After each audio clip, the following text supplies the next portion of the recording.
Seigneur, merci encore. Merci. Nous te disons merci. Merci pour la santé. Merci pour la vie. Merci Seigneur Papa pour le salut. Merci pour le Saint-Esprit dans nos cœurs. Le Saint-Esprit présent dans nos vies.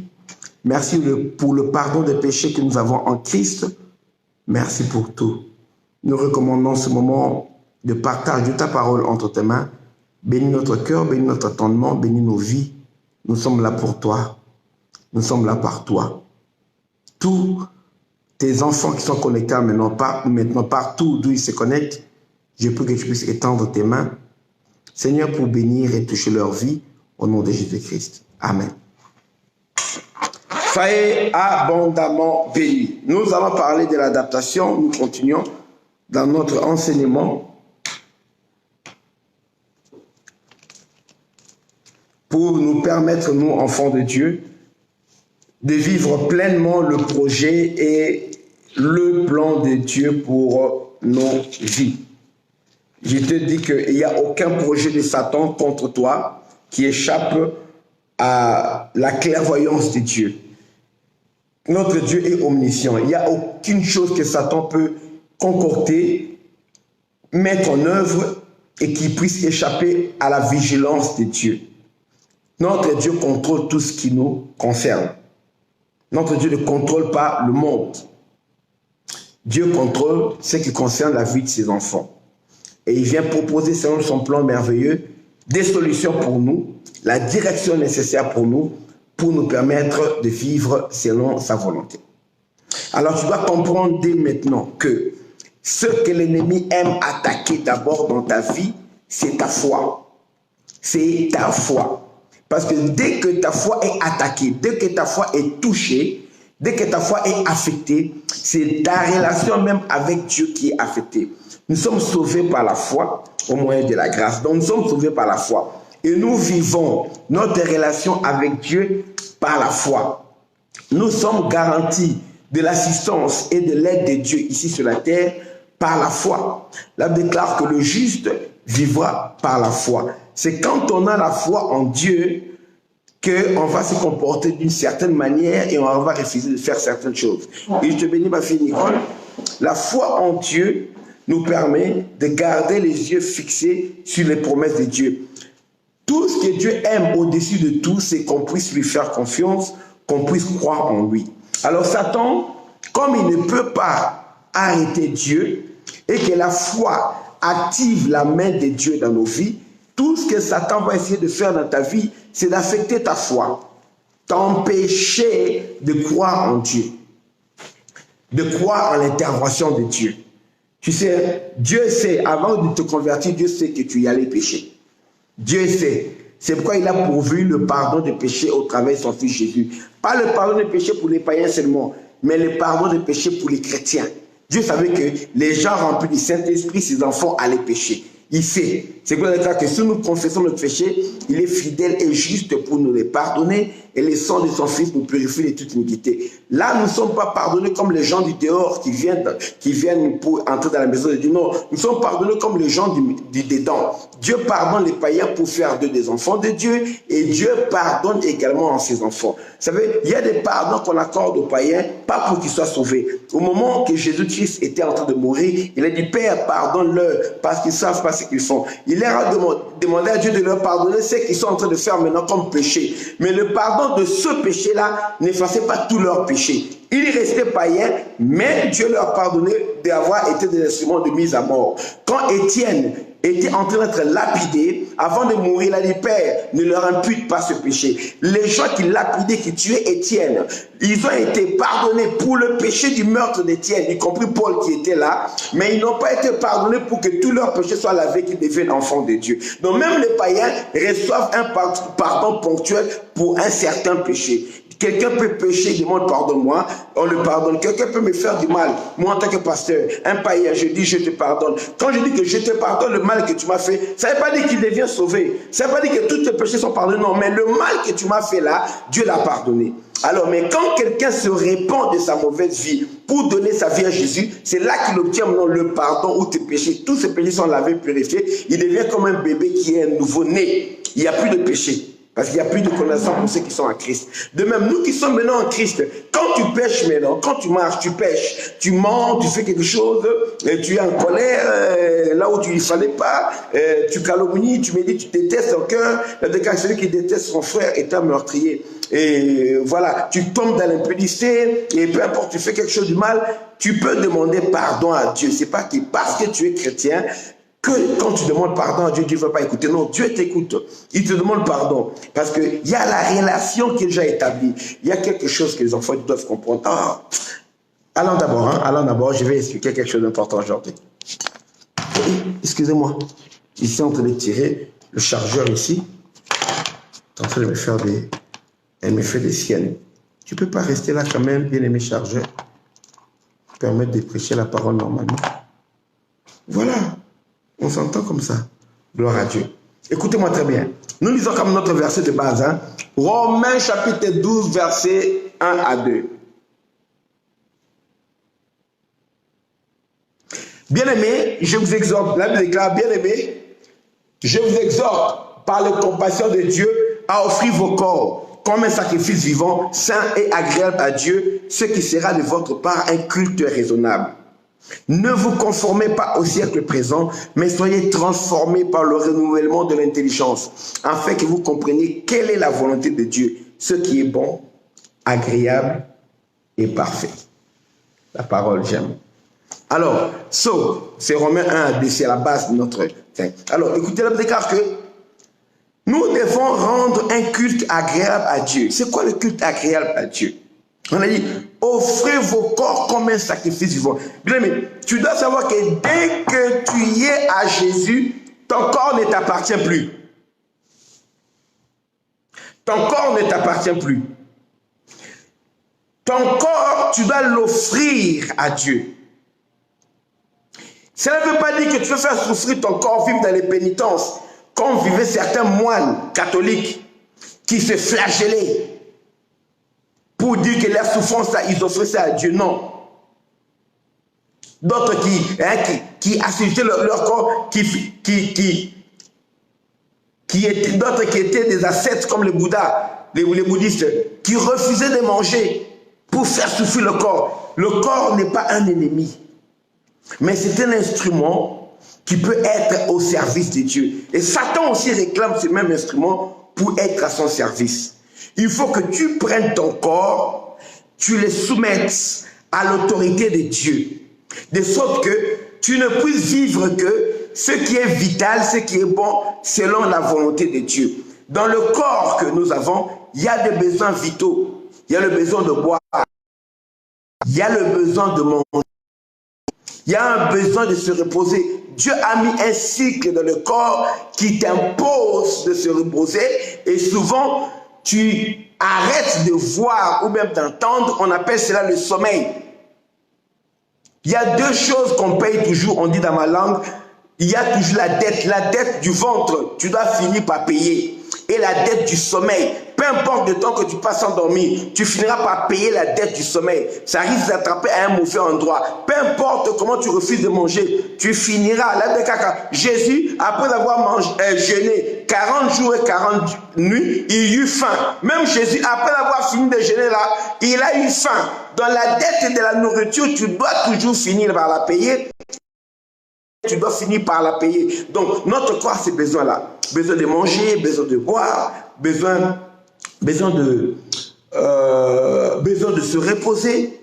Il y a certains besoins vitaux. On a besoin pour le maintien de la vie.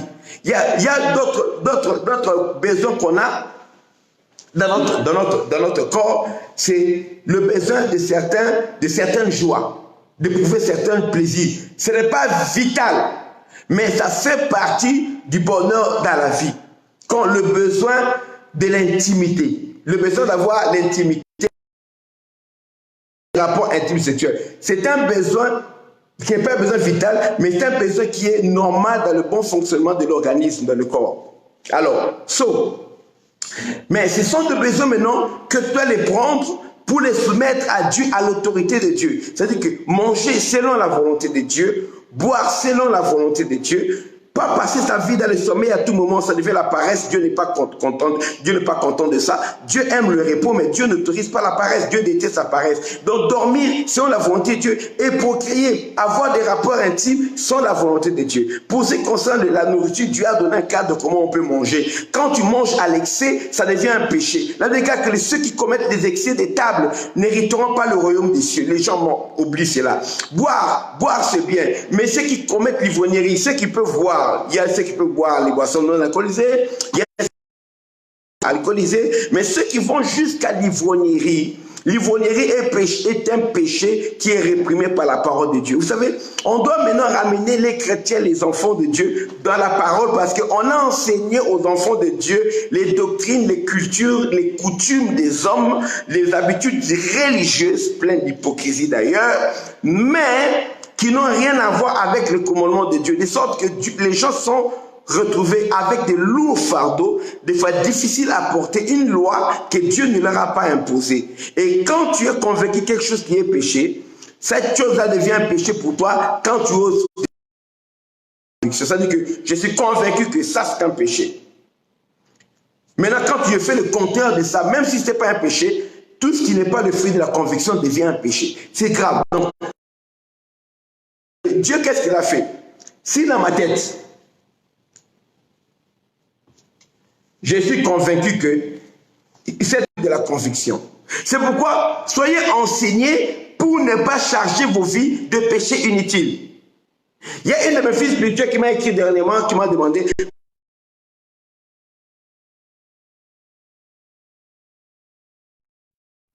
Bon, bien aimé. Et pareil, c'est revenu. Je ne sais pas si c'était mes unités Internet qui étaient partis. Oh, la connexion dans ce pays, c'est la guerre. C'est la guerre. Je me discipline. Je paye un abonnement là de $100 pour 100 gigas. C'est cher, n'est-ce pas? Pour un mois, mais ça finit avant un mois. Donc là, j'ai renouvelé ça le 23. Donc là, je suis en train de caler. J'achète notre connexion de $20 pour utiliser ça. Je charge mon téléphone en fait pour utiliser une connexion de 1 giga par jour. Ça pour tenir les 15 jours qui restent là. Bref, c'est cher quand même. Hein? Tu dépenses 115 € juste pour Internet. C'est 3 fois plus qu'en Europe. Qu'est-ce que vous voulez? Je dois prêcher. Il n'y a plus d'église.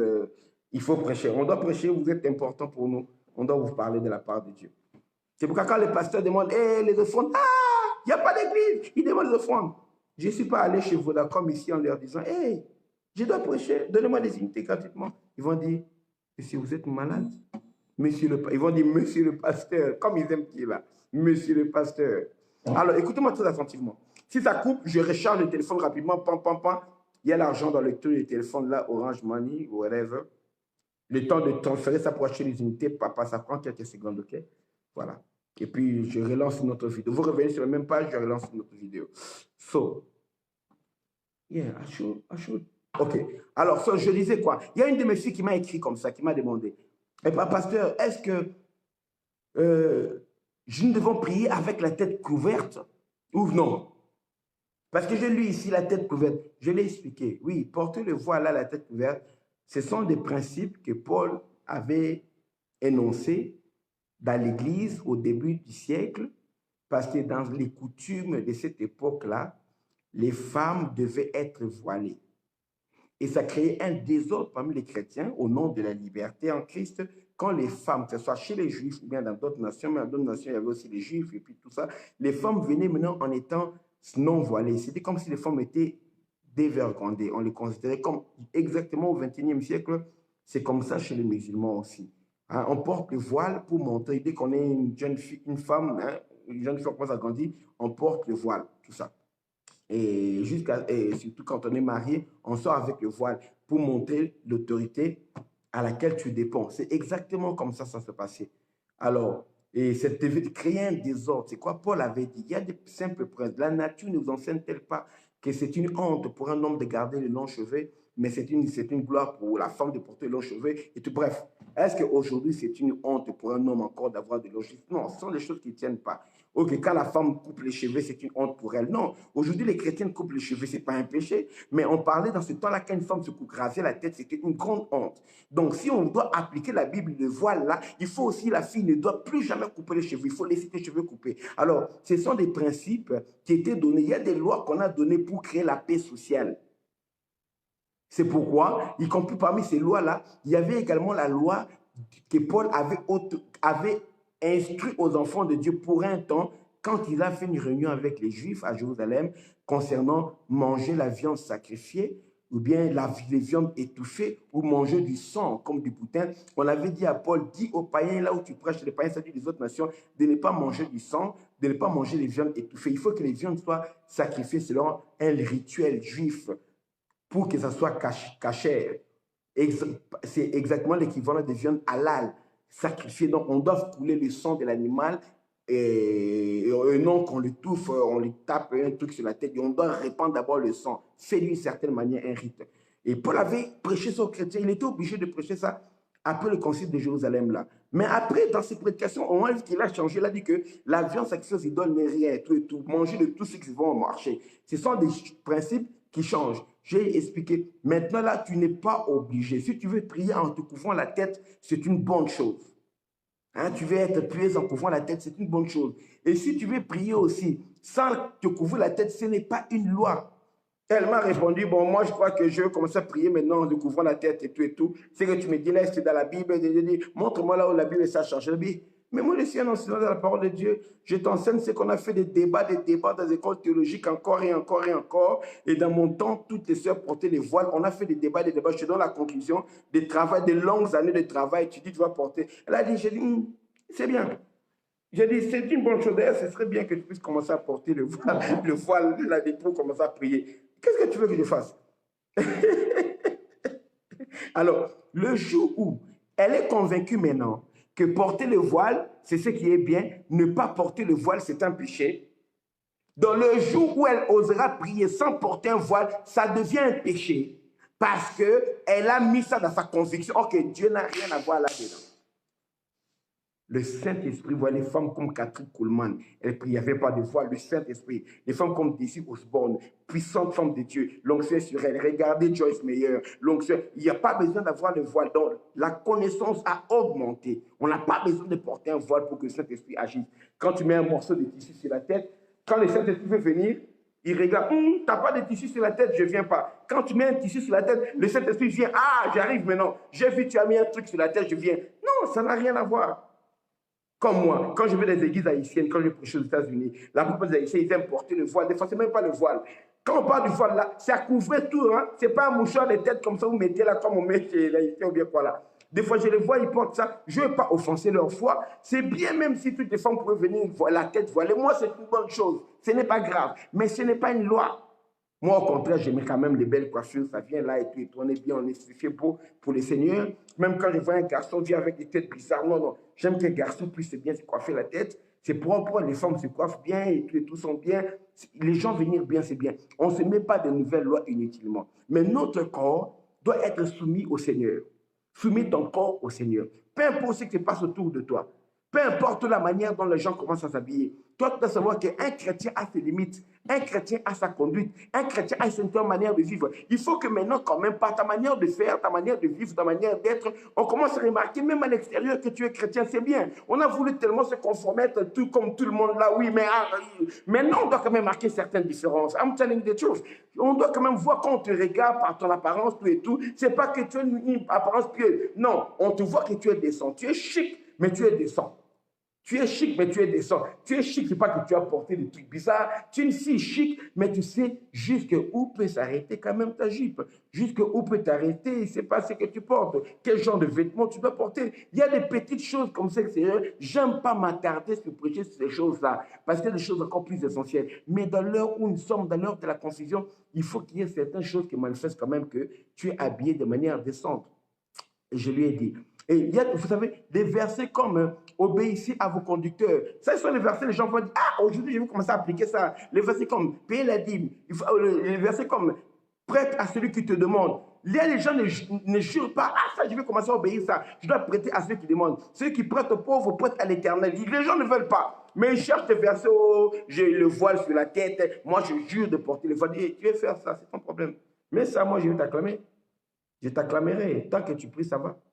Et le voile là ne priera pas pour toi. Et il n'y a aucun niveau. Si tu as toujours aucun niveau de sanctification ne va augmenter à ta tête parce que tu as mis un voile sur la tête.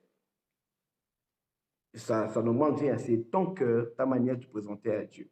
Alors, on doit savoir offrir nos corps. Il y a des besoins. Tu dis, j'ai un tel besoin, mais est-ce que ce besoin-là correspond à la volonté de Dieu pour le moment? Comme quand on jeûne, tu sais que nous sommes libres de manger ce que nous voulons, comme nous voulons et quand nous voulons.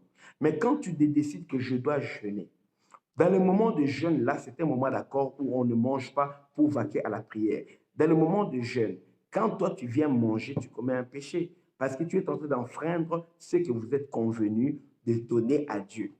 Dans le moment de la prière, le moment c'est là, c'est l'heure de Dieu. Tu es convaincu, tout et tout, c'est bien. Quand sans raison valable, apparente, tu viens là, tu enfreins le moment de Dieu, tu commences à faire autre chose dans ce moment-là. Tu sais que tu es en train de pécher par rapport à ce que tu t'es dit que tu dois consacrer à Dieu. C'est pourquoi on voit des gens, c'est l'heure de la prière, l'heure de la prédication, ils font encore ce qu'ils veulent, ils font n'importe quoi, et au moment où ils sont un peu libres, c'est là qu'il y a 5 minutes, je vais me connecter. C'est pas bon. C'est pas bon. Quand tu prends acte de quelque chose, Dieu voit ça, Dieu prend acte aussi de cela. Donc, certaines choses que nous décidons devant Dieu, ça devient quelque chose de grave quand nous enfreignons cela. Il y avait dans le temps de Pierre, les gens prenaient des décisions. Ils prenaient dans l'église, pas le temps de Pierre, l'église, quand je venais à peine de parler dans l'église, Pierre était considéré comme l'un des leaders quand même de l'église. En ce temps-là, les gens, qu'est-ce qu'ils faisaient? Ils vendaient leur maison, ils vendaient leur propriété et ils venaient avec l'argent et donnaient l'argent à l'église. Ils donnaient l'argent à Pierre, à l'église, pour qu'on l'utilise pour les biens de l'église. Tout le monde vendait leurs biens, c'était terrible. Et il y avait un couple qui a vendu aussi son bien et qui sont venus le donner à l'église comme s'ils faisaient comme tout le monde, c'était la coutume. Mais au lieu de tout donner, ils ont gardé une partie de l'argent. Sans dire à la porte, mais ils sont venus donner. Ils ont donné à Pierre. Le mari est venu, il a apporté l'argent. Mais il avait caché une partie. C'est son argent. Pierre a demandé, dis-moi, est-ce que c'est à tel prix que tu as vendu cet argent? Oui, oui, c'est à ce prix-là que j'ai vendu. Il a dit, ah, c'est vraiment ça? Oui, c'est ça. Tout l'argent est là. Pierre a dit, ah, pourquoi? Qu'est-ce qui est entré dans ton cœur pour que tu puisses venir mentir à l'esprit, que tu viennes tenter l'esprit du Seigneur? Des choses se passent dans l'église aujourd'hui. Pierre lui dit, écoute, est-ce que quand le terrain là, est-ce que ça ne t'appartenait pas? Ça t'appartenait, n'est-ce pas? Oui, c'était à toi. Écoutez très bien. Dieu ne lui avait pas dit de venir donner. Il a dit, quand tu as vendu le terrain, l'argent, tu l'as eu? Oui. Est-ce que l'argent ne t'appartenait pas? Oui, ça t'appartenait. Mais pourquoi tu es venu mentir à Dieu en donnant une partie, en gardant et en prétendant que c'est la totalité? Quand tu dis que tu donnes à Dieu, c'est une décision que tu as prise dans ta pleine conviction. Dieu considère cela. Et quand tu enlèves, tu as péché. Il a dit, ah, et ce que tu as fait là, sache que ce n'est pas à l'homme que tu as menti, c'est à Dieu que tu as menti. Et voici, la main de Dieu est sur toi. Ben, vous avez entendu la main de Dieu pour bénir, hein? Mais là, la main de Dieu est sur lui. Cet homme s'appelait Ananias. Il est tombé et il est mort. Parce que Dieu a frappé fort. On a beaucoup de mentors à l'église aujourd'hui. Au début de l'église, Dieu voulait vraiment servir d'exemple que dans le christianisme, dans la relation avec mon fils, hein, la nouvelle vie, on n'a pas besoin de blaguer comme les païens d'Europe, comme les juifs, comme les pharisiens, les hypocrites ici. Parce que si quelque chose commence avec l'hypocrisie, le mensonge, ça va grandir. Il fallait au moins que la base soit assise dans la sanctification, dans la crainte de Dieu. Ananias a été frappé. Au temps de la grâce, hein, ce n'est pas au temps de la loi. Au temps de la grâce, après la Pentecôte, le Saint-Esprit est déjà venu frapper. Parce que les gens ne savent pas que quand tu consacres quelque chose à Dieu, ça appartient à Dieu, ce n'est plus à toi. Et puis, qu'est-ce que tu as après sa fille Saphira? On l'a amené, son mari, on est allé l'enterrer. On a enterré Ananias comme s'il avait le coronavirus. On a enterré Ananias parce qu'il faut faire du temps, il faut un deuil, on doit les Juifs embaumer leur mort. Il y avait un deuil, un temps, on doit t'embaumer et tout, avant d'aller t'enterrer. Mais on a enterré Ananias rapidement comme s'il avait le coronavirus. On est allé l'enterrer directement. On ne sait même pas où est-ce qu'ils ont passé. Acheter les trous là, des cercueils. Ce n'était pas un simple trou. Hein. Il fallait un truc. C'est pas si l'église possédait déjà des concessions funéraires, des parcelles funéraires. On ne sait pas qui servaient les cimetières parce que les tombeaux, c'était des grottes. Hein. On creusait des trous, on mettait plusieurs corps. Il n'y avait pas un tombeau pour une seule personne. Ce n'est pas des trucs comme ça. Souvent, on creusait comme ça. Bien qu'il y ait un trou, ça rentrait, mais il y avait des étapes, quoi, comme des escaliers. On déposait les morts, plusieurs morts souvent dans le trou, dans le même trou. On est allé l'enterrer. Je ne sais pas s'ils avaient déjà un cimetière à côté qu'on leur avait offert ou quoi. Je ne sais pas si c'est le même terrain que Joseph Arimathée avait servi, donné à Jésus, qu'on était l'enterrer là-bas. On ne sait pas. Mais, ou bien si c'est la concession qu'on avait achetée par les Juifs avec l'argent de Judas. Les 30 pièces d'argent que Judas avait vendu Jésus. On avait acheté un terrain pour enterrer les étrangers là-bas. Un terrain qu'on a fait des cimetières pour enterrer les étrangers. Est-ce qu'on est allé l'enterrer là-bas? On ne sait pas. Bref, Saphir aussi est venue. Elle est venue là à l'église. Fière, hein? Pietala. C'est comme ça qu'on raconte quand on dit chez nous. Quand quelqu'un marche une femme, on dit Pietala. Ananias vient aussi. Pietala. Ça va couper, hein? Je crois que j'ai plus de mémoire. Ananias vient, on lui demande, hey, Sœur Ananias, alléluia, apôtre Pierre, alléluia, peuple de Dieu, nous on est bénis, on donne notre argent à Dieu, on est... Ah, ok, Ananias, sœur, attends d'abord. Sœur, à quel prix vous avez vendu votre terrain? On a vendu ça à tel montant. C'est vrai? Je te dis non, parce que Dieu a dit de jurer, point. Si c'était pas, j'allais même jurer maintenant, wallahi. Moi et mon mari, on aime Dieu. Elle a commencé à chanter. En lingala, Nabala Yesu. Ça dit, j'aime Jésus. Pierre a dit, ah! Moi, j'ai déjà vu des gens qui me regardent, qui me mentent à l'œil nu. Chrétienne, qui me mentent à l'œil nu. Je regarde, ah! Tu veux que je fasse quoi? Je sais que tu mens. Toi, tu sais que tu mens. Mais je te laisse suivre ton truc là. La conséquence, moi, je vais avancer, c'est toi qui restes. Tu te charges de la malédiction pour rien. Venir mentir à un homme de Dieu, c'est la malédiction. Un homme de Dieu représente Dieu. Quand tu viens de mentir, c'est comme si tu es tenté de mentir à Dieu. Excusez-moi. Quand il y a un invité ici, on téléphone pour savoir.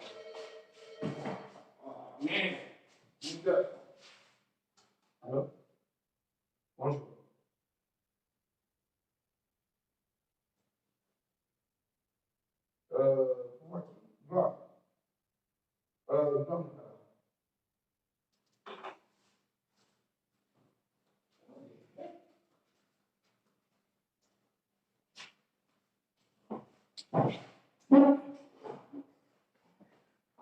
Désolé, c'était quelqu'un pour mon petit frère. Alors, on a dit, il y a des gens qui mentent. Mentir un homme de Dieu, c'est attirer la malédiction. Mentir un homme de Dieu représente Dieu. Quand tu es mens, tu attires la malédiction. On a dit, Ananias, quel esprit qui est entré dans vous pour que vous puissiez venir mentir au Saint-Esprit? Pierre lui a dit, écoute, tu as vu les gens là? Ils étaient là.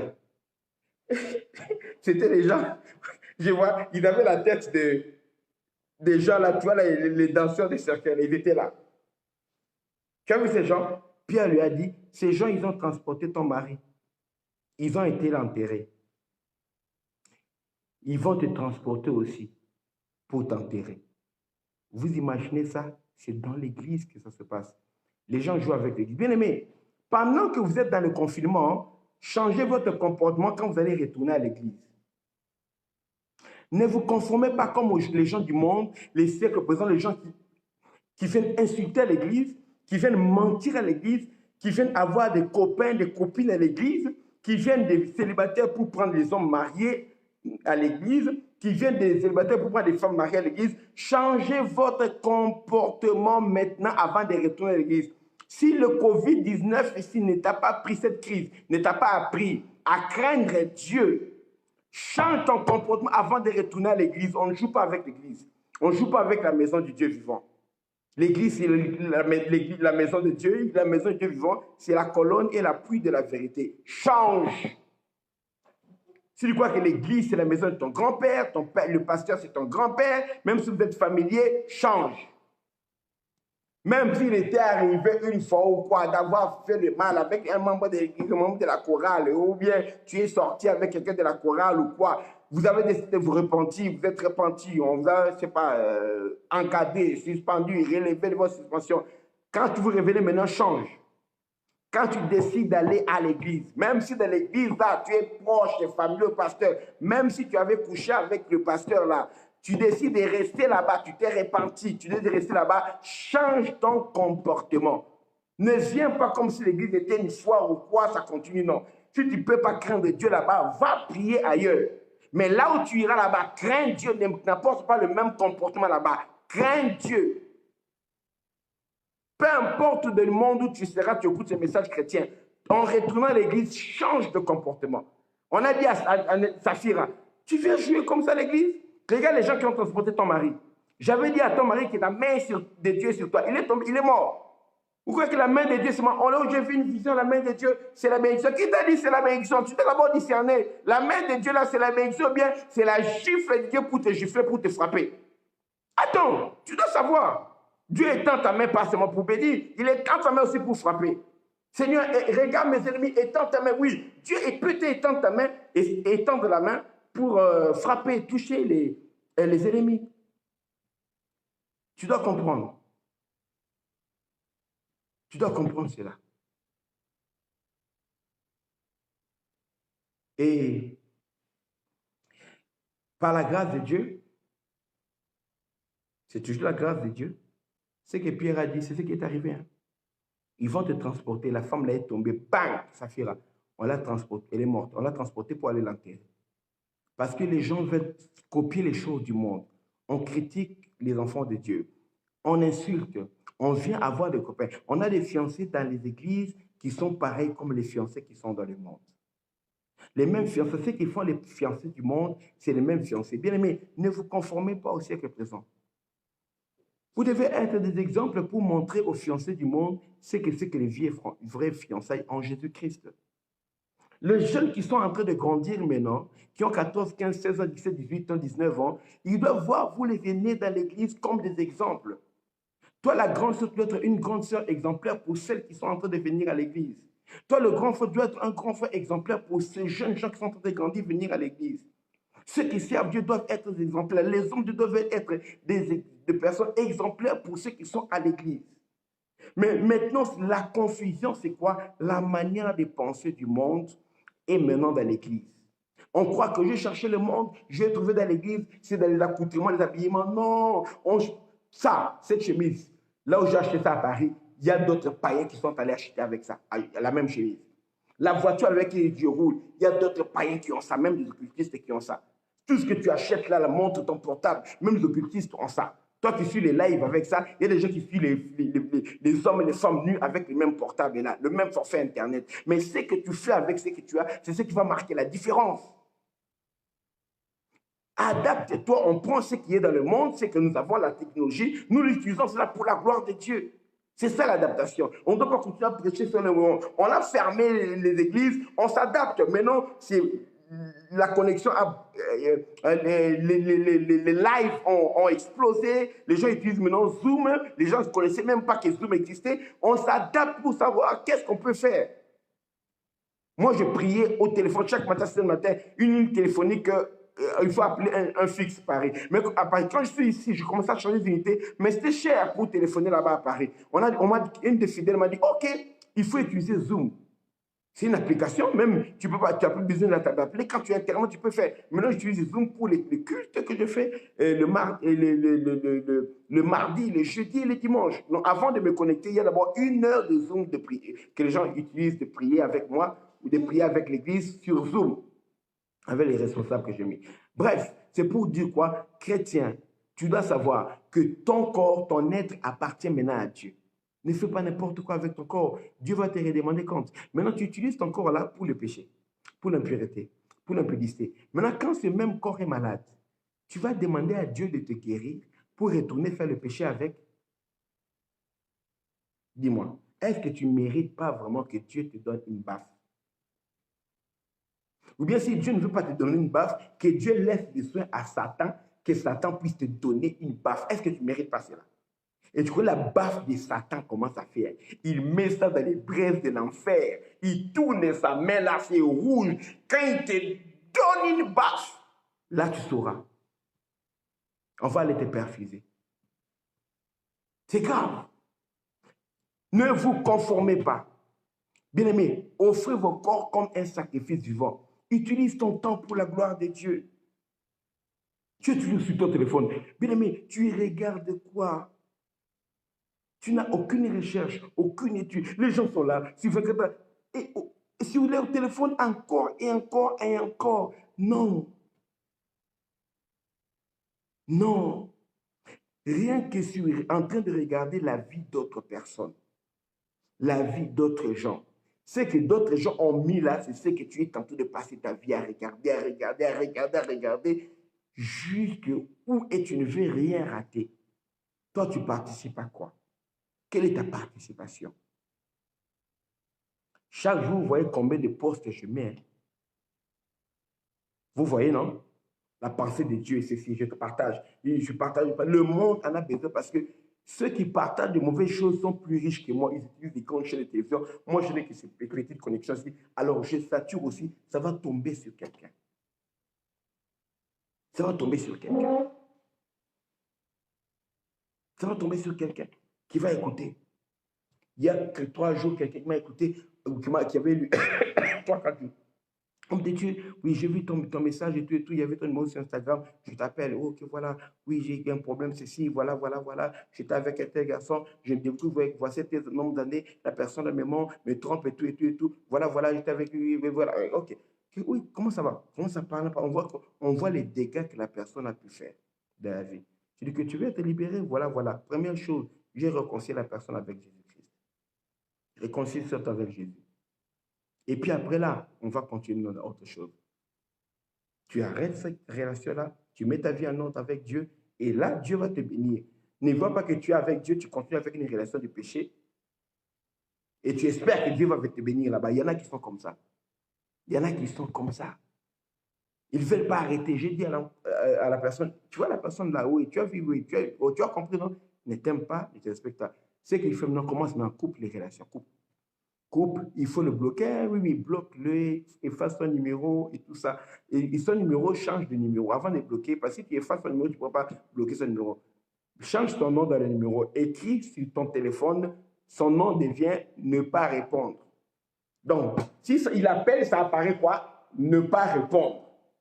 Voilà son nom. Tu le bloques dans les numéros normal, tu le bloques sur WhatsApp, tu le bloques sur Snap, tu le bloques partout.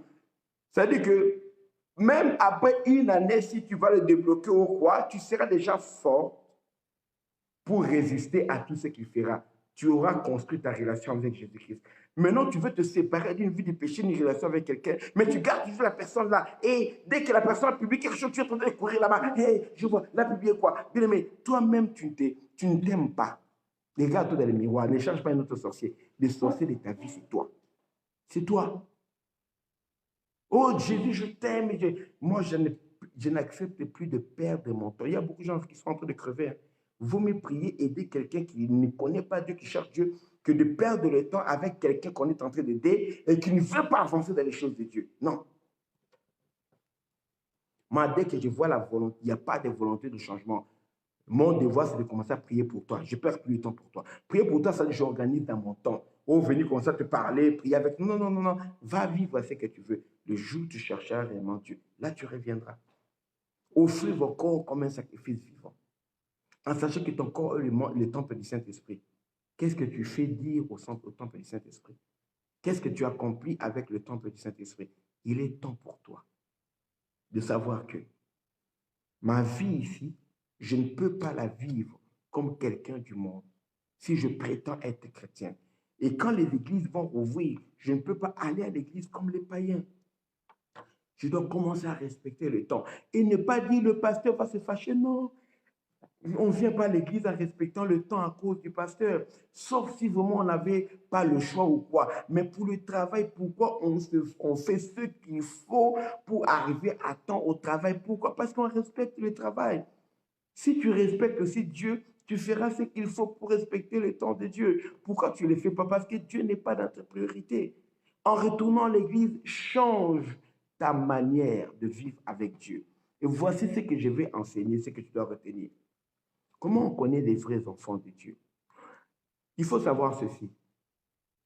Quand tu es païen, tu n'as pas de relation avec Dieu. Quand tu donnes ta vie à Jésus-Christ, la déclare que dans 1 Jean chapitre 1, verset 12, mais à tous ceux qui l'ont reçu, à ceux qui croient en son nom, elle, la parole, la lumière, leur a donné le pouvoir de devenir enfants de Dieu. Ça veut dire que quand tu donnes ta vie à Jésus, tu deviens enfant de Dieu. C'est une relation qui s'établit. Verset 13 dit, non, qui sont nés, lesquels sont nés, non, qui sont nés de la volonté de la chair, de la volonté de l'homme, mais de Dieu. Tu es né de Dieu. Il y a la relation de père à fils, père à fille. La relation s'établit. Maintenant, quand tu marches avec Dieu, tu as ta relation avec Dieu. Maintenant, plus tu passes du temps dans la prière avec Dieu, il y a ce qu'on appelle la communion. La relation est établie, c'est le lien. La communion, c'est la qualité du rapprochement de l'entente qu'il y a. Maintenant, dans la communion, tu commences à mieux comprendre la pensée de Dieu. Tu n'as jamais vu les gens qui sont en relation, un père et une fille qui ne se parlent pas. Les chrétiens qui ne prient pas ressemblent aux enfants qui ne parlent pas à leurs parents. Et le parent, même si ton père est en voyage, tu ne sais même pas. Quand il est rentré, tu ne sais pas. Tu sais ce que ton père veut faire, tu ne sais même pas. Mais quand tu es en communion avec Dieu, tu passes du temps avec lui de la prière, Dieu te communique ses pensées. Il te communique ses plans. Il te communique sa volonté. Il se communique ce qu'il va faire. C'est ça la prophétie. Dieu te donne des prophéties, c'est ce qu'il va faire. Des prophéties sur ta vie, des prophéties sur ta famille, des prophéties sur ton église. Il te montre les choses cachées parce que tu es en communion avec lui, tu évolues avec lui, tu comprends mieux la parole. Il te fait comprendre sa pensée parce que tu es en communion. Maintenant, quand tu pêches, la relation avec Dieu ne se brise pas. Elle est encore là. Tu es toujours en relation avec Dieu, mais la communion se brise. Parce que quand tu pêches, le péché attriste le Saint-Esprit. Et quand le Saint-Esprit t'a attristé, tout ce qu'il fait, c'est t'aider, te pousser à te repentir. Il te dit, réponds-toi. Ce que tu as fait là, c'est mal. C'est pourquoi tu sens la culpabilité. Même si tu as été dans le plaisir, dans ce que tu as fait, mais tu sens la culpabilité. Même si tu as volé l'argent, tu as gagné quelque chose de plus, l'argent, mais tu sens la culpabilité, tout et tout. Même si une relation, tu es allé trop vite, tu as embrassé quelqu'un, rien que ça. Mais le Saint-Esprit t'amène la culpabilité. C'est une culpabilité qui te pousse à la repentance. Il te dit, réponds-toi. Quand le Saint-Esprit continue à te parler, si tu n'écoutes pas, le Saint-Esprit ne va pas continuer à insister, à crier, réponds-toi. Le Saint-Esprit va se taire. Tu remarqueras, quand tu commences nouvellement un péché ou bien quelque chose, une relation avec le Satan, le démon, le diable, avec quelqu'un qui est envoyé du diable, au début, tu auras la culpabilité. Mais remarque, après, plus tu restes dedans, tu n'auras plus la même culpabilité. Tu vas commencer à nager là-dedans calmement. C'est pareil. Quand tu es dans une maison, le courant part, il y a les ténèbres qui s'installent. Tu es un peu perturbé parce que tu ne sais pas avoir des repères quand il fait noir. Mais quand tu t'habitues aux ténèbres, il reste 1 heure sans courant, 20 minutes, 30, bien aimé, même quand un petit bouton tombe par terre, tu vas chercher, tu vas trouver. Pourquoi? Dans le noir, tu vas t'adapter dans le mal aussi. Tu vas commencer à voir dans le noir. Ça veut dire qu'au début, tu ne supportes pas le péché. Mais quand tu t'habitues au même péché, tu seras à l'aise, tu vas voguer, naviguer, ramper, nager, voler, même là-dedans, parce que tu t'habitues à cela. Alors, quand tu pêches, la communion avec Dieu brise. Le Saint-Esprit, quand il se tait, il n'est pas content, il se tait, il reste calme. Il est présent, mais il ne fait plus rien. C'est comme s'il n'est plus là. Pour que la communion revienne, il faut que tu te répandes sincèrement. Tu prends la décision, non seulement tu confesses ton péché, mais prends la décision d'abandonner, de laisser là.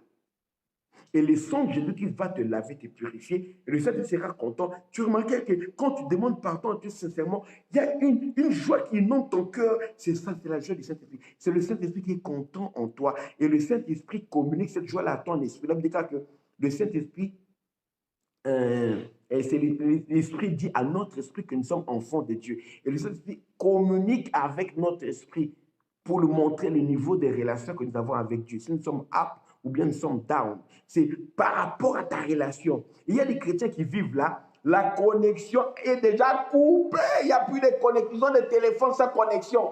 Le Saint-Esprit ne leur parle plus. La connexion du ciel est coupée. Ils sont en mode avion avec le Saint-Esprit. Ils ne communiquent plus rien. Tout le connexion coupé. Mode avion, ça coupe tout. Sauf même quand tu as chez eux là-bas, même le Wi-Fi, là, ça passe par le Bluetooth. Il n'y a plus rien qu'ils peuvent recevoir de Dieu. Ils vivent avec les anciennes réserves. Ils apprennent à prier. Seigneur, je te bénis, je te rends grâce. Seigneur, tu es 3 fois saint. Tu es 3 fois saint. Tu es élevé. Mon Seigneur, mon Dieu, mon roi. Surtout les gens que tu entends prier toujours. Mon Seigneur, mon Dieu, mon roi. Mon Seigneur, mon Dieu, mon roi. Ce sont les gens qui peuvent par habitude. Quand tu entends souvent quelqu'un, mon Seigneur, mon Dieu, mon roi. Mon Seigneur, mon Dieu, mon roi. Bien aimé. C'est une habitude qui est dans l'habitude, dans la langue. Des gens qui prient par habitude. Ils ne prient plus par révélation. Où tu pries. Parce que quand tu es en communion avec Dieu, mais la Bible devient succulente. Quand tu lis, tu sens que Dieu te parle. Quand tu pries, il y a des moments où c'est la joie, il y a des moments où tu peux sentir une tristesse quand tu pries pour quelqu'un. Les émotions du Saint-Esprit t'envahissent et tu sens la personne. Des fois, tu pries pour quelqu'un, la personne dans une situation difficile, tu sens une compassion qui te pousse à prier encore plus, tu pleures et puis tu te réjouis dans certains cas et tu te réjouis en espérance. C'est merveilleux. Mais quand tu pries sans le Saint-Esprit, c'est monotone. Seigneur mon Dieu, je viens te bénir. Alléluia. Seigneur mon Dieu, mon roi. Seigneur mon Dieu, mon roi. Seigneur. Oh, les abeilles. Pas les abeilles. Seigneur, oh mon Dieu, mon roi. Aide-nous, Seigneur. Mon Dieu,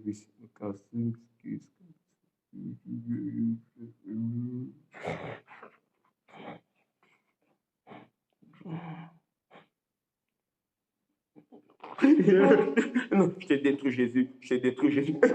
Seigneur, pardon, je ne voulais pas te détruire. Les démons, je vous détruis. Satan, je te détruis. C'est ça. Une prière monotone. Parce qu'il n'y a pas de communion. Ce n'est pas alimenté par le feu de Dieu. Par la vie qui coule du trône de Dieu jusqu'à devant toi. Parce que tu es devant le trône.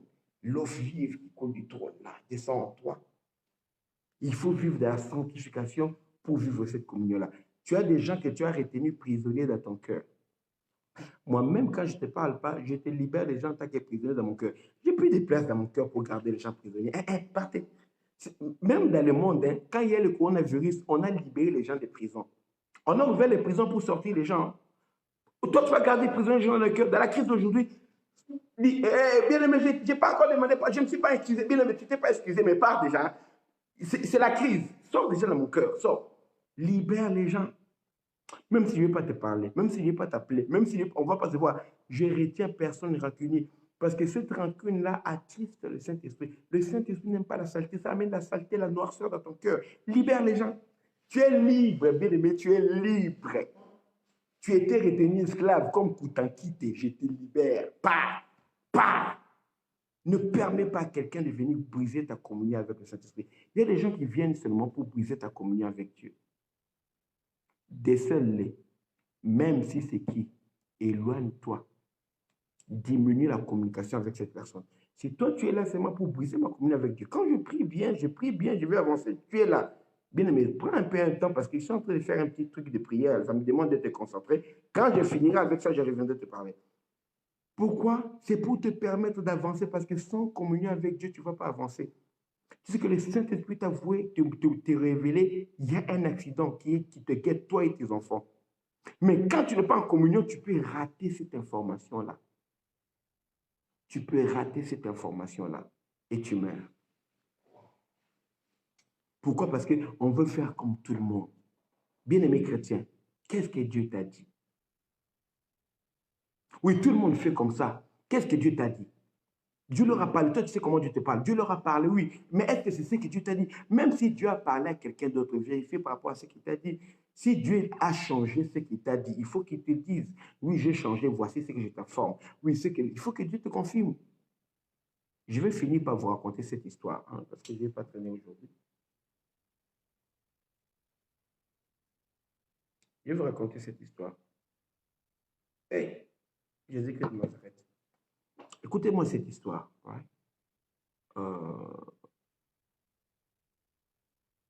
Wow. J'ai rendez-vous quelqu'un qui va rappeler encore dans quelques minutes.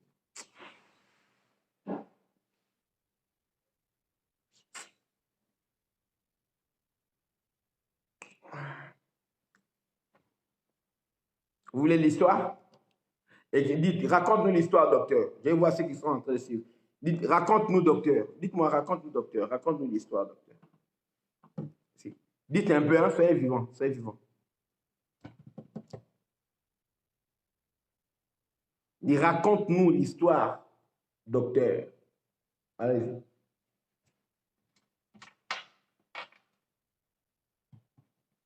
Qui est vivant là? Qui est vivant? Je vais vous raconter une histoire très importante. Petite histoire. Si Dieu a parlé à quelqu'un d'autre, doit te parler aussi. Et quand Dieu t'a parlé, s'il change ce qu'il t'a dit, il doit te le dire. Hein? Les gens qui aiment se conformer à tout ce qu'il fait ailleurs, ils ne savent même pas suivre ce que tu leur dis. Natacha, c'est bien. J'attends aussi d'autres personnes. Qui veut que je raconte l'histoire? Alléluia. Dieu, tu es bon. Oh oui, Dieu, tu es bon. C'est pour me permettre de voir ceux qui suivent. Hein? Je ne suis pas en train de me souffler pour rien. Dieu, les produits des désignés. Mais tu as raison, ma fille. Dieu, tu es bon. Tu m'as dit. Alors, Dieu, tu es bon. Aderman. Hey, Aderman. Ça va, je te vois maintenant, Aderman. Aderman me suit à partir de très très loin. Niclette, sois béni, Niclette, sois béni. Blaise. Sois béni, mon frère Blaise, Blaise. Blaise, je t'ai remplacé. Hein? Toi, tu m'as remplacé là-bas à Paris. Moi, je t'ai remplacé ici à Kinshasa. Dieu, tu es bon. Écoutez l'histoire. Erika Dablé, sois béni. Écoutez l'histoire. Je ne vais pas vous la lire. Il y avait un prophète qui était dans une ville. Quoi, c'était à Bethel. Dans cette ville-là, il y avait du péché qui se faisait maintenant dans la ville et Dieu est fâché. Mais le vieux prophète, il y avait un prophète qui était un vieux prophète qui était habitué à la manière dont les gens faisaient l'histoire, les gens péchaient et lui ne disait plus rien. Aujourd'hui, les gens n'aiment plus les gens qui leur disent que tu as fait ça, c'est un péché, ça et puis. C'est un des déclare dans les derniers jours, les gens seront rebelles à leurs parents, même à l'autorité spirituelle, même aux parents. Un père, une mère qui ne sait pas reprocher le mauvais comportement qu'affichent ses enfants, c'est quelqu'un qui a échoué dans sa mission et je crois qu'il sera jugé par Dieu. Aujourd'hui, les gens aiment les parents qui ne disent rien. Ce sont des pères indignes. Indignes. Indignes.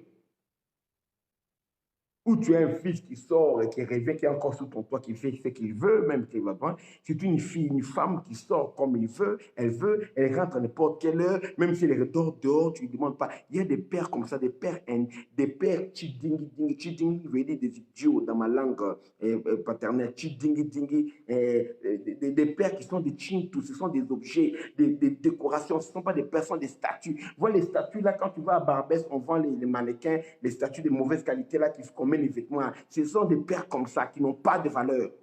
Des pères dont les enfants ne les craignent même pas. Il doit avoir l'amour, le respect. Il y a la crainte aussi. Dieu a dit, si votre père, où est la crainte qui m'est due? On doit aussi craindre son père. On doit savoir que oui, pas la crainte comme un ennemi. Non, crainte que ça, c'est mon autorité. Je ne peux pas dire ou ne faire n'importe quoi devant mon père. Il y a des gens qui sont devant leur père. Hey, papa, ce que tu dis là, c'est n'importe quoi. Moi, là, je dis à mon père, c'est n'importe quoi. Mais c'est mes condoléances à vous autant que mes amis vont dire à ma mère. Mes condoléances. Il y a des gens, des papas qui ne le sont pas. Ils sont peut-être des papes, ou bien des pop-corn, ou bien, comme on dit, des papous, hein, on les appelle les papouches, papouchkas, papounets, et tout, mais ce ne sont pas des pères. Dieu est un père, et dans chaque famille, Dieu est représenté par le père de famille. Si Dieu te donne comme père, quand tu es père des filles et des garçons, tu as une grande responsabilité. Tes enfants ne peuvent pas faire n'importe quoi. Tes garçons ne peuvent pas faire n'importe quoi. Tes filles ne peuvent pas faire n'importe quoi. Ça, je l'ai dit aux parents. Vous êtes toujours en train de donner des yaourts à vos enfants. Bien aimé, éduquez bien vos enfants. Ils commencent à grandir. 10 ans, 11 ans, 13 ans, 15 ans, 20 ans, 22 ans, 23 ans, 24 ans, 25 ans. Tant qu'ils sont encore sous votre toit, 26 ans, 27 ans, sachez le comportement qu'ils doivent avoir. Et si vous quittez cette maison, là, vous pouvez faire ce que vous voulez, mais sans faire honte quand même au nom de la famille. C'est ça un responsable. Il y a des filles qui travaillent. Ils disent, non, si ma mère apprenait que j'ai fait un truc pareil, elle ne serait pas contente. Pour sa mère, elle se garde digne pour que le nom de sa mère ne soit pas insulté. Et ils disent que moi, mes parents ont divorcé, ma mère m'a élevé avec difficulté. Si je pars faire n'importe quoi, si on voit ma vie désordonnée, on va dire, regarde la fille là, elle a été mal éduquée par sa mère. Je ne veux pas que les gens qui ont abandonné ma mère puissent inciter ma mère à cause de mon comportement. Ce sont des filles responsables parce que la mère a eu le temps de l'éduquer. Ne fais pas insulter mon nom, ne fais pas insulter mon, c'est ça. Alors, écoutez, il y avait un vieux prophète qui était là, qui était habitué au mal, au péché dans la ville là, qui était pote avec tous les gens qui faisaient le mal, le péché. Et il prophétisait à la prophétie, sa prophétie, et les gens étaient habitués à cela. Dieu était fâché. Malgré qu'il y avait un prophète là, Dieu a pris un nouveau prophète, un jeune. Il lui a dit, va dans la ville, là, prophétise contre l'autel, où on est en train d'offrir des sacrifices. On est en train d'offrir des sacrifices au Dieu, à Baal, au Dieu étranger. Prophétise, maudit l'autel là, et tout ça va se briser.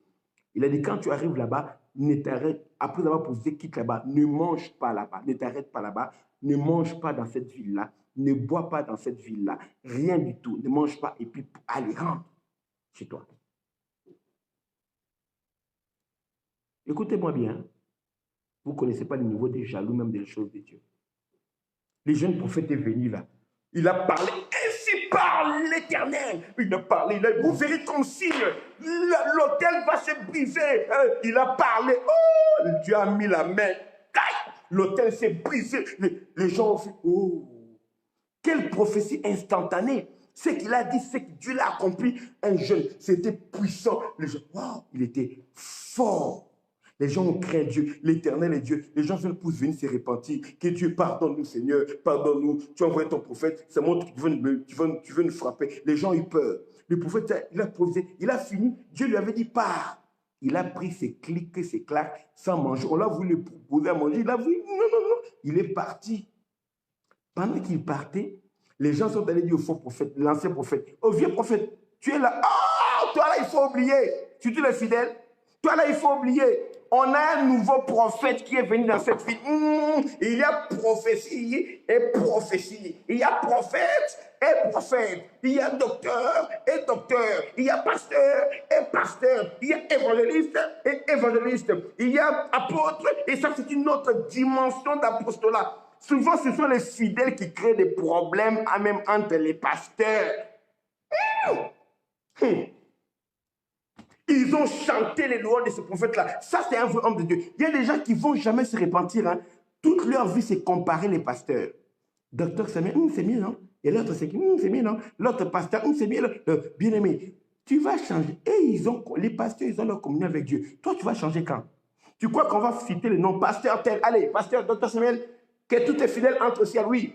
Pasteur Iva Castanou, entre Castanou, il y en a deux, hein? Il y a l'autre aussi. L'autre c'est Yves. Yves aussi, Yves Castanou, allez, entre aussi t'es fidèle. Pasteur Marcelo, toi si t'es fidèle. Tout le monde entre ciel. Qui d'autre on a oublié? Tilly Jack, tout est fidèle entre ciel. Tu crois qu'on va citer le nom de pasteur et tu le fidèle? Non. Ta relation avec Dieu. Écoutez l'histoire, rêvez dans la Bible là. Ils ont mis le piment là, ils ont fait le Congo, ça comme il faut, comme s'ils étaient des Camerounais. Ils ont parlé. Et l'ancien prophète, le vieux prophète dit, un prophète dans ma ville. Là où moi je suis établi, prophète établi. En Côte d'Ivoire, il n'y a que des grands prophètes. Je n'ai jamais vu des petits prophètes. En Côte d'Ivoire, il n'y a que des grands prophètes. Et 98% d'entre eux des escrocs. 2% quand même sont vrais. Je passe. Voilà, grand prophète, le prophète de terrain, maître prophète. On est venu dire, il est où, le jeune prophète? On a dit, non, il est parti, il est déjà parti. Si je laisse ce gars partir, moi là, Ma renommée va se finir. Je ne pourrai plus manger. Je ne pourrai plus prophétiser ici. Plus personne. Parce que moi, on est habitué avec moi. Maintenant, il n'y a plus rien de bon. Mais écoute, si je laisse partir, plus personne ne va croire en moi. Parce que la prophétie, là, même la prédication, l'enseignement, là, est devenu le commerce de beaucoup. Beaucoup, c'est leur commerce. Et ils ont envoyé quelqu'un. Lui-même, il est parti par ce chemin, par ce chemin-là. Il a poursuivi le jeune homme-là. Avec son âne. Il arrive, il le rencontre, Michel. Il a dit, hé, homme de Dieu, c'est quoi, c'est toi le jeune prophète? Oui, oh, homme de Dieu, mon collègue, mon cher collègue bien-aimé.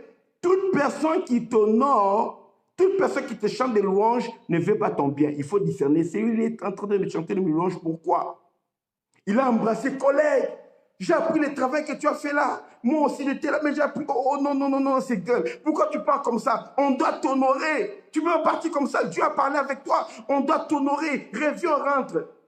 Il a dit, non, non, Dieu m'avait dit, tu ne resteras pas dans cette ville, tu ne mangeras pas là-bas, tu ne boiras pas là-bas. Dieu m'a dit ça. J'ai fait mon travail, je suis en train de partir. Il a dit, ah, Dieu t'a dit ça? Tu ne vas pas manger, tu ne vas pas boire? Écoute, moi aussi, je suis homme de Dieu. Moi aussi, je suis prophète. Quand tu es parti seulement là, Dieu m'a parlé. Dieu m'a parlé sur toi. Dieu m'a dit, va voir mon serviteur. Ça, c'est mon oint que j'ai choisi. Dis-lui de revenir. Il doit manger, il doit boire, il va s'asseoir.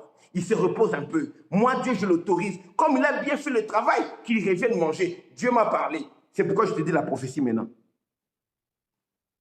Bien-aimé, la Bible de Jacques dit que nous sommes souvent tentés par nos propres convoitises. Quand tu obéis à Dieu, sache pourquoi tu obéis à Dieu. Ne permets pas à la prophétie de quelqu'un d'autre de changer ta vision. Toi, tu vois ceci, tu écoutes ceci, tu crois autre chose, qu'on te donne une prophétie par la diaconesse, par le diacre, par celui-là, oh, par tel pasteur, oh, c'est lui ton mari, oh, c'est elle ta femme, oh, tout ça. On change ta vie par la prophétie qui est contraire à ce que Dieu t'avait dit. N'accepte pas, dit. Lui, comme il avait aussi faim, hein, Dieu a dit ça. Il a dit que je peux rentrer manger. Et c'est vrai quand même, la nourriture, comment préparer là. Il y avait un agneau qui était immolé là. J'ai vu l'agneau qui était préparé là. Il est écrit manger l'agneau dans son entièreté. C'est vrai, j'avais senti l'odeur, mais j'étais parti. C'est vrai, je n'ai pas rentré. Merci Seigneur. Merci Seigneur. Il a pris ses pieds. Piakala, piakala, piakala, piakala, piakala, piakala, piakala. Je suis africain. Je raconte mes histoires comme en Afrique. Vous avez découvert le docteur Samuel africain. Vous avez vécu avec moi, docteur Samuel en Occident pendant 22 ans. Je suis rentré chez moi. Bref, piakala, piakala, piakala, piakala. Une des deux. Ils sont rentrés. Ils sont montés sur la monture là. Ils rentrent. Qui dit? Ici, chez vous là-bas, en Europe, les chevaux, les bifs font ils galopent. Ici, ils font différents. Ici, qui dit? Ils sont rentrés. Ils sont rentrés là, à la ville. Ils sont assis. L'ancien prophète a fait un repas pour honorer en désaccord avec la volonté de Dieu. Il l'a honoré là. Faites attention. Les gens, vous croyez que tout le monde va te donner des prophéties, des messages dans le cœur de Dieu? Non! Il y a des gens qui sont jaloux. Bien-aimé, j'ai vu, le Seigneur m'a montré, Dieu va te frapper. Dieu va te frapper. Moi, des fois, les gens me regardent, hein, je regarde. Les gens me donnent des messages, des prophéties. Ah, toi, quand tu ne pries pas beaucoup pour moi, tu ne pries pas pour moi, tu veux me donner un message, une prophétie, tu crois vraiment que je vais croire à ça? Je te regarde comme ça. Ok, c'est vrai. C'est que l'habitude me donne un message, savent comment je suis. Tu peux savoir, j'accepte ou j'accepte pas, tu ne peux même pas savoir, parce que j'ai tellement beaucoup vu, j'ai tellement beaucoup entendu, et je suis le fils d'un très grand prophète, le révérend docteur, le patriarche Daniel Kapepoula, un grand prophète de cette génération. Nous, on avait peur, quand on approche du pasteur Capet, c'est comme s'il lisait déjà dans tout ce qui est dans tes pensées, il te dit des choses. Un prophète terrible, mon père. Quand tu es un fils d'un prophète, tu as été élevé par un prophète, tu connais la prophétie. Moi, quand j'ai un prophétie, moi, je regarde comme ça. Bref, après ils ont mangé là, ils ont mangé, on leur dit que Dieu a dit. Il y a des gens qui entendent que Dieu a dit, ils perdent leurs moyens, ils perdent le nord. Ce n'est pas parce que Dieu a dit, bon, mais ce n'est pas ce que lui m'avait dit. On te dit quelque chose qui est contraire à ce que Dieu t'avait dit, tu changes directement. Non, je vais aller consulter Dieu, non. Pourquoi il n'a pas voulu consulter Dieu? Parce que son cœur était déjà penché vers la nourriture, les présents, les biens qu'on pouvait lui offrir là-bas. Beaucoup de gens tombent dans le piège à cause de leur cœur. Ils sont assis là, en train de manger maintenant. Dieu est bon. le Seigneur allait me laisser partir affamé comme ça. Vous préparez bien dans cette ville. Hein? La sauce graine là, c'est quelque chose. Est-ce qu'il y a un peu de foutou? Le foutou, il n'y a pas de chicon. Il y a le chicon. Il n'y a pas un peu de galettes là, des juifs là. Il y en a un peu de. Ils ont mangé l'agneau là, c'est succulent, ça fond dans la bouche. Il était en train de manger content. Pendant qu'il mangeait, le vieux prophète qui ne recevait plus aucune prophétie, à qui Dieu ne parlait plus, parce qu'il vivait dans la compromission avec le péché qui se faisait dans sa vie. Il était conforme au péché. Il ne s'est pas adapté, mais il était conforme à ce qui s'est passé dans ce monde-là du péché dans cette ville. Le vieux prophète là, à qui Dieu ne parlait pas, Dieu est venu lui parler. Quand il avait dit à l'autre, Dieu m'a dit que tu reviennes, c'était un mensonge, il avait menti. Mais pendant qu'il était à table, Dieu est descendu parler, pas au nouveau prophète. Dieu est venu parler au vieux prophète. Dieu lui a dit, pendant qu'il était en train de manger, oh, faites attention aux gens qui vous conduisent dans le mal, dans les péchés. Tu peux les voir eux-mêmes. Tu couches avec quelqu'un, il te fait avorter 4 fois, 3 fois, 5 fois. Mais lui-même, excusez-moi un peu, hier on m'appelle là. Il y a un rendez-vous, on aurait un rendez-vous. Hein? Attendez. Excusez-moi bien, on est ensemble. So, faites attention. Tu as vécu avec cet homme-là, quoi, il t'a fait avorter 4, 5, 6 fois. Lui-même se répand, il commence à servir Dieu. Toi, tu restes dans ton péché là. Oh, il avait fait ceci avec moi. Oh, oui. La fille là qui t'a fait abandonner l'église là, elle s'est convertie, elle commence à prier. Oh, moi, je ne voulais pas prier, je prie bien. C'est ton problème. L'autre là, le patron là, qui t'a montré l'occultisme, qui t'a mené dans les loges. Lui maintenant il est converti. Toi tu es entré dans les loges. Tu es en train de perdre ta femme fait de fausses couches. Mais lui il s'est converti, il s'est marié. Sa femme fait des enfants en bonne santé. Il voyage partout. Celui qui t'a amené dans l'occultisme peut se repentir. Rappelle-toi. Celui qui t'a amené dans les péchés peut se repentir. Qui t'a dit de pécher là-bas de force? Qui t'a dit ça? Écoutez-moi bien. Ça ne pas, ça avait coupé parce que je répondais à l'appel. So, le Saint-Esprit, Dieu est venu nous parler, l'onction de salut, il a dit, ainsi parle l'Éternel. Le vieux prophète parle au petit prophète, ainsi parle l'Éternel. Comme tu ne m'as pas honoré, comme tu ne m'as pas écouté, comme tu es retourné dans cette ville pour manger et boire, alors que je t'avais dit tu ne mangeras pas, tu ne boiras pas dans cet endroit.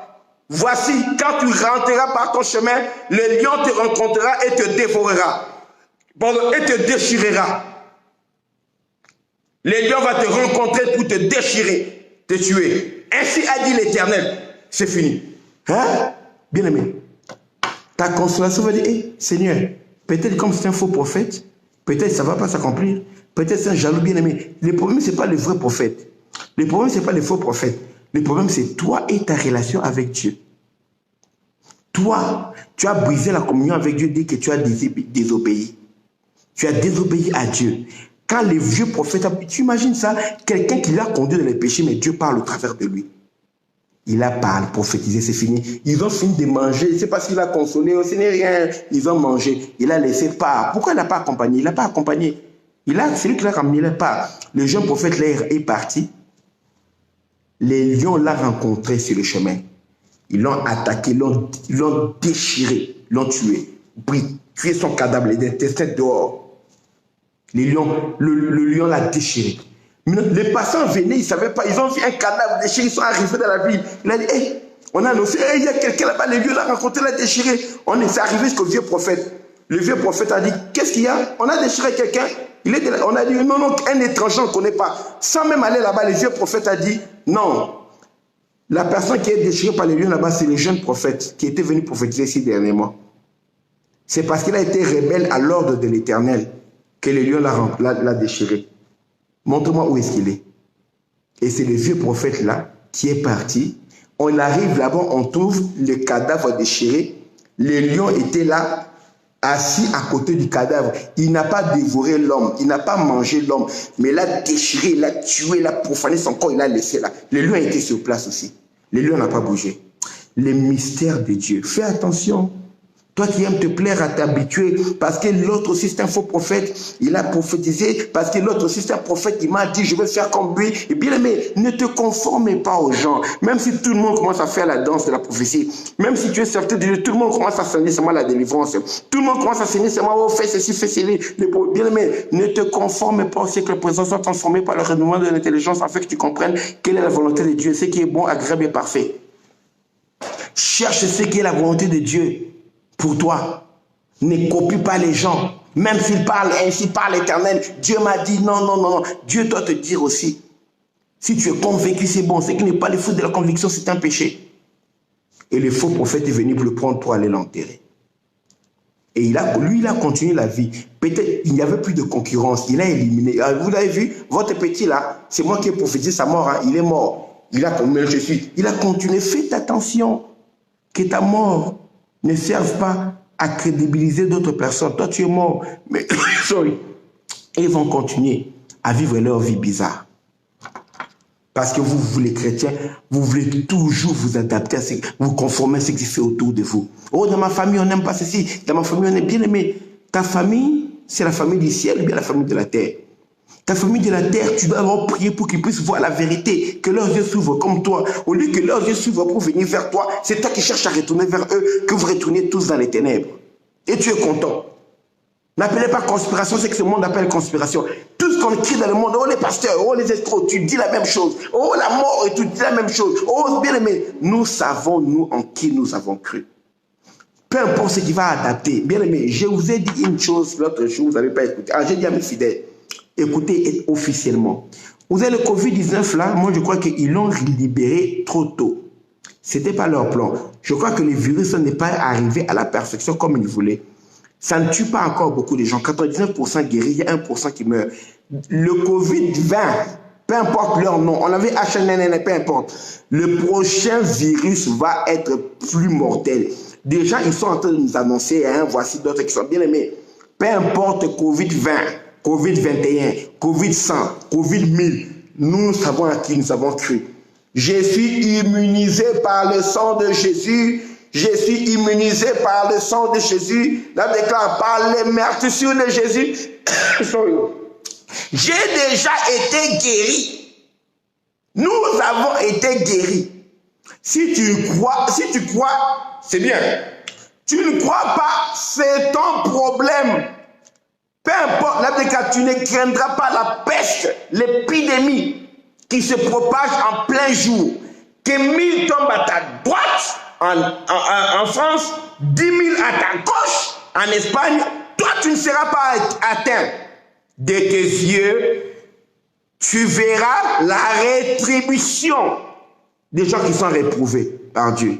Je ne dis pas que ceux qui sont tombés malades sont les gens que Dieu a réprouvés, non. Mais c'est une maladie qui est là. Nous avons le droit, nous, de revendiquer la guérison. Si tu ne veux pas revendiquer la guérison, c'est ton problème. Le Covid-20, 21, 22 000, c'est leur problème, le nom qu'ils vont donner, H1N, ZXI, peu importe le nom qu'ils vont donner ça, ils vont donner ça iPhone 16, c'est peu importe le nom, ils vont donner le nom. Moi, je suis immunisé dans le sang de Jésus.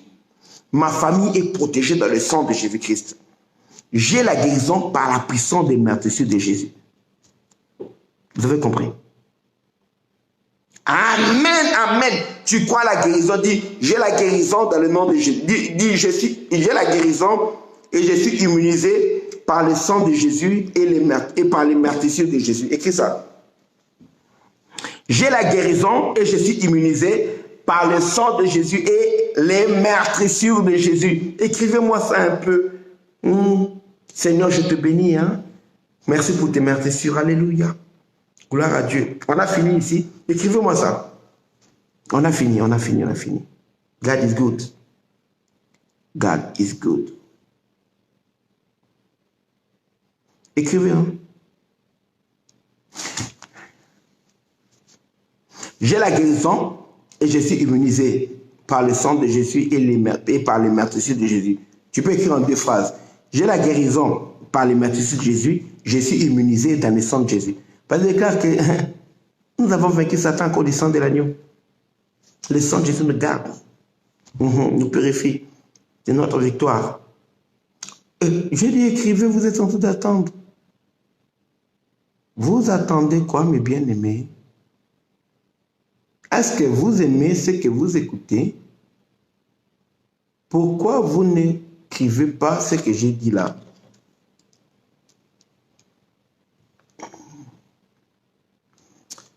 La connexion de ce pays, des fois c'est déjà coupé. Moi, je suis en train de croire que je suis encore en ligne. Peut-être c'est seulement ma caméra. Alors, ah, Natacha a commis. Oh, voilà. Donc, je suis encore en ligne, quoi. Merci, Sandra. Merci, Natacha. Nicole écrit aussi, je suis et j'ai la guérison dans les meurtrissures de Jésus. Les meurtrissures qui